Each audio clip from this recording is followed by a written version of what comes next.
للذي ببكة مباركا وهدى للعالمين۔ سورہ آل عمران کی آیت نمبر 96 ہے۔ اللہ تعالیٰ ارشاد فرما رہے ہیں ان اول بیت، بے شک سب سے پہلا گھر، وضع للناس، جو کہ لوگوں کے لیے مقرر کیا گیا، للذی ببکة مبارکا، وہ مکہ کا مبارک شہر ہے، وہدی للعالمین، اور اس میں لوگوں کے لیے ہدایت کا سامان ہے، عالمین کے لیے ہدایت کا سامان ہے۔ کائنات کے اندر سب سے پہلا گھر اور سب سے پہلی عبادت گاہ یہ خانہ کعبہ اور بیت اللہ ہے۔ خانہ کعبہ کی تعمیر 5 یا 6 مرتبہ ہو چکی ہے تاریخ کے اندر۔ مسلمانوں کے ہاں جب بھی کوئی شہر بنا یا جب بھی کوئی شہر فتح ہوا، جب بھی کوئی معاملہ ہوا، وہاں پر سب سے پہلے انہوں نے اللہ کا گھر بنایا، مسجد بنائی۔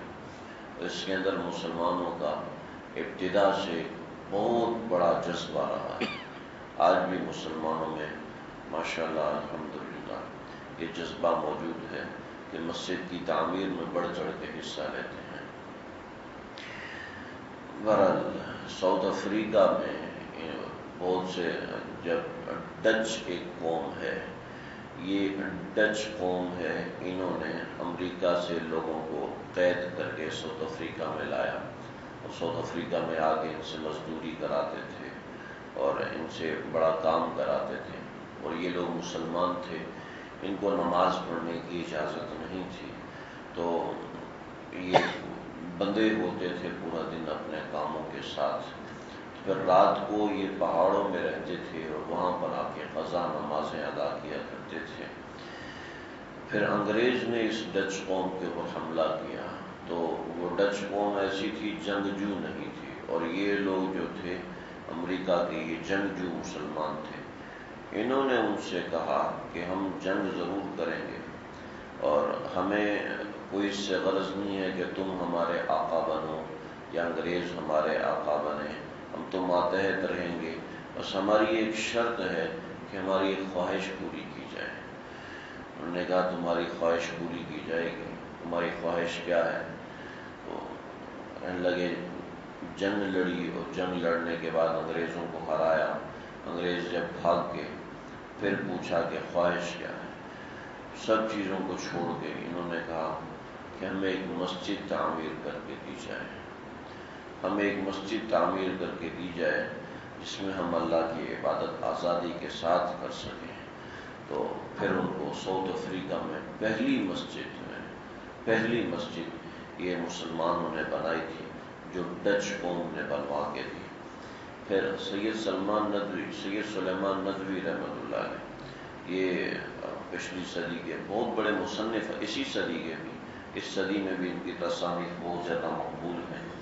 سید سلیمان ندوی رحمۃ اللہ علیہ بہت بڑے عالم اور بہت بڑے اللہ والے تھے۔ تو انہوں نے جب ساؤتھ افریقہ میں ایک مسجد کا افتتاح کیا، اپنا سفر نامہ لکھا، فرماتے ہیں کہ میں نے، ان کا طرز ایسا تھا، فرماتے ہیں میں نے اللہ کے گھر تو بہت دیکھے ہیں، لیکن اللہ کا بنگلہ پہلی بار دیکھا ہے، ایسی خوبصورت مسجد۔ کہنے لگے کہ میں نے سعودیہ میں بھی ایسی خوبصورت مسجدیں نہیں دیکھی، کہنے لگے اللہ کے گھر تو بہت دیکھے ہیں، اللہ کا بنگلہ پہلی بار دیکھا۔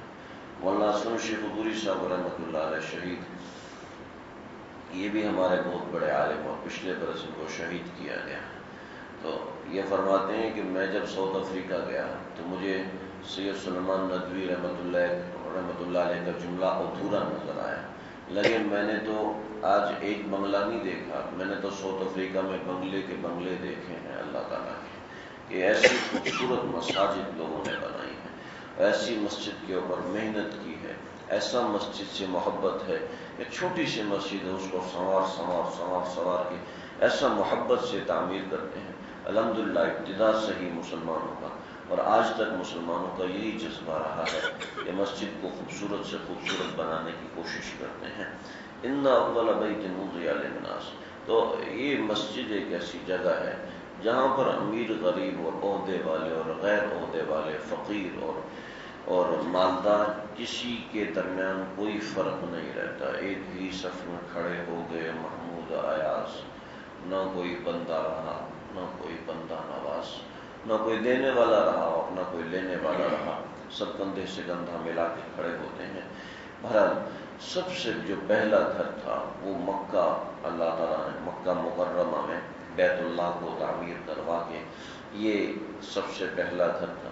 بیت اللہ سب سے پہلے حضرت آدم علیہ السلام نے بنایا ہے، یا حضرت آدم علیہ السلام کے دنیا میں آنے سے پہلے ہی زمین پر خانہ کعبہ کو بنا دیا گیا۔ بیت اللہ اور خانہ کعبہ کو حضرت آدم کے آنے سے پہلے بنا دیا گیا، لیکن صحیح قول یہی ہے کہ حضرت آدم علیہ السلام جب دنیا میں تشریف لائے تو ایک فرشتے نے اشارہ کیا کہ یہاں پر خانہ کعبہ کو بنایا جائے، تو وہاں پہ خانہ کعبہ کی کھدائی کی گئی تو دیکھا کہ بنیادیں پہلے سے موجود تھیں، اسی بنیاد پر خانہ کعبہ کو تعمیر کیا گیا۔ جب تعمیر ہوا تو آپ نے فرمایا کہ آدم اور حوا، تم دونوں نے کعبہ کو تعمیر کیا ہے، تم دونوں اس کا طواف کرو۔ ان دونوں نے ان کا طواف کیا، پھر فرمایا کہ تم خلقت میں پہلے دو لوگ ہو جنہوں نے زمین پر خانہ کعبہ کا طواف کیا ہے۔ پھر اس کے بعد آگے معاملہ بڑھتا ہوا آیا تو حضرت نوح علیہ السلام کے طوفان میں بیت اللہ منہدم ہو گیا۔ حضرت ابراہیم علیہ السلام نے دوبارہ اس کی تعمیر کی، سورہ بقرہ میں اس کا واقعہ ذکر کیا ہے۔ پھر اس کے بعد حضرت ابراہیم علیہ السلام کے انتقال کے بعد ایک قوم آئی ہے، اس قوم نے قبیلہ جرہم، یہ قوم تھی، یہ قبیلہ تھا، انہوں نے خانہ کعبہ کو دوبارہ تعمیر کیا۔ پھر چوتھی مرتبہ ایک عمالقہ کی قوم ہے، اس نے تعمیر کیا۔ پھر پانچویں مرتبہ مشرکین مکہ نے تعمیر کیا۔ یہاں پر تھوڑی سی تبدیلی آ گئی۔ پہلے خانہ کعبہ کی اونچائی 8 سے 9 فٹ تھی، 7 سے 9 فٹ ہوا کرتی تھی، اور اس کی چھت خالی ہوتی تھی، چھت پہ کوئی بھی کام نہیں، یعنی کہ چھت کھلی ہوتی تھی، اور خانہ کعبہ کے 2 دروازے تھے، ایک داخل ہونے والا اور دوسری طرف نکلنے والا۔ تو جو کفار مکہ ہیں انہوں نے تعمیر میں تبدیلی کی، اور خانہ کعبہ کی تعمیر اس طریقے سے تھی جیسے یہ ہوتا ہے، اس طریقے سے، یعنی کہ آج کل اگر حتیم ہے تو حتیم کو شامل کر لیا جائے تو آپ کو سمجھ میں آ جائے گا کہ خانہ کعبہ کس طریقے سے تھا۔ تو مشرکین مکہ نے ایسے کیا کہ ان کے پاس پیسے کی کمی تھی، تو 2 دروازے نہیں لگا سکتے تھے، تو انہوں نے کہا ایک ہی دروازہ لگا اور ایک دروازہ اونچا کر کے لگایا جائے، اور اسی دروازے کو اونچا کر کے لگا دیا گیا، اور خانہ کعبہ کا جو اونچائی تھی وہ اتنی ہی رکھی گئی، 7 سے 9 فٹ، اور پھر اس کے اوپر جو ہے وہ چھت ڈالا گیا، خانہ کعبہ کے اوپر لکڑی کا چھت ڈالا گیا تھا، اور ایک دروازہ جو کہ اونچا تھا، اور حتیم جو ہے وہ خالی جگہ رہ گئی کہ اس کی جگہ پر تعمیر نہیں ہو سکی، تو کہ جب مزید پیسے آئیں گے تو مزید تعمیر کرتی رہے گی۔ یہ 5 مرتبہ تعمیر ہو چکا تھا خانہ کعبہ۔ پھر آپ صلی اللہ علیہ وسلم کی خواہش تھی کہ کاش کے خانہ کعبہ کو دوبارہ خانہ کعبہ کو حضرت ابراہیم کی طرز پہ بنا دیا جائے۔ یہ آپ نے حضرت عائشہ سے مروی کیا، چنانچہ حضرت عبداللہ بن زبیر جو کہ حضرت عائشہ کے بھانجے تھے، انہوں نے کہا کہ میں نبی صلی اللہ علیہ وسلم کی طرز پہ ہی تعمیر کروں گا، چنانچہ حضرت عبداللہ بن زبیر نے خانہ کعبہ کو ویسے ہی بنا دیا جیسا کہ حضرت ابراہیم علیہ السلام کے زمانے میں تھا، جیسے آپ صلی اللہ علیہ وسلم کی خواہش تھی کہ کاش کہ ویسا ہی بنا دیا جائے، کہ لیکن میں اس لیے نہیں بناتا کہ یہ قوم نئی ہے، اللہ کے گھر کو گرا کے دوبارہ تعمیر کروں گا تو کہیں یہ بدعت نہ جائے۔ پھر اس کے بعد حجاج بن یوسف جو کہ حضرت عبداللہ بن زبیر کا دشمن تھا، اس نے یہ کہا کہ میں چاہتا ہوں کہ نبی صلی اللہ علیہ وسلم کے زمانے جیسا کعبۃ اللہ ہونا چاہیے، اس نے یہ جملہ کہا اور یہ بات کہی، اور پس پشت یہ تھا کہ میری تعمیر اور تاسیس حجاج بن یوسف اوپر لکھا جائے، دل میں یہی تھا، چنانچہ اگلے آنے والے بادشاہوں نے بھی یہی چاہا تھا۔ تو حجاج بن یوسف نے دوبارہ تعمیر کی، اور وہ تعمیر ایسی ہے جیسے کہ آج کعبۃ اللہ ہے، آج کعبۃ اللہ جیسے، اونچائی ایسے، پھر دروازہ اور پھر حتیم کھلا ہوا، اس طریقے سے اس نے خانہ کعبہ کی دوبارہ تعمیر کرے. پھر اس کے بعد ہارون رشید آئے، ولید بن عبد الملک آئے، اور یہ مختلف بادشاہ آئے، اور انہوں نے کہا کہ ہم دوبارہ تعمیر کرتے ہیں جو آپ صلی اللہ علیہ وسلم کی خواہش ہے. تو امام مالک رحمۃ اللہ علیہ نے فرمایا کہ پھر خانہ کعبہ تو ایک کھیل بن جائے گا کہ جس کا جی چاہے گا وہ اس کو گرائے، اس کو دوبارہ تعمیر کرے، اور پھر لکھا دے کہ فلاں نے اس کو تعمیر کیا. تو یہ تو ایک جاہ کی جگہ بن جائے گا، لہٰذا اس کو دوبارہ نہ گرایا جائے. چنانچہ حجاج بن یوسف کی تعمیر آج بھی چل رہی ہے.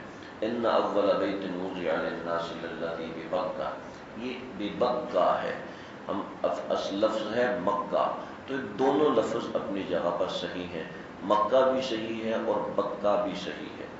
بعض لوگوں نے کہا ہے کہ بکہ خانہ کعبہ میں جہاں طواف کرتے ہیں اور جہاں کالے غلاف والا کعبہ موجود ہے، بیت اللہ کی عمارت موجود ہے، اس کو بکہ کہتے ہیں.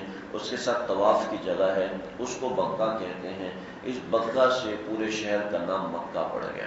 اور عربی کے اندر کوئی اگر تھوڑا سا عربی قواعد جانتے ہوں یا سنے ہوئے ہوں تو عربی کے اندر عام طور پہ میم کو با سے تبدیل کر دیتے ہیں، با کو میم سے تبدیل کر دیتے ہیں.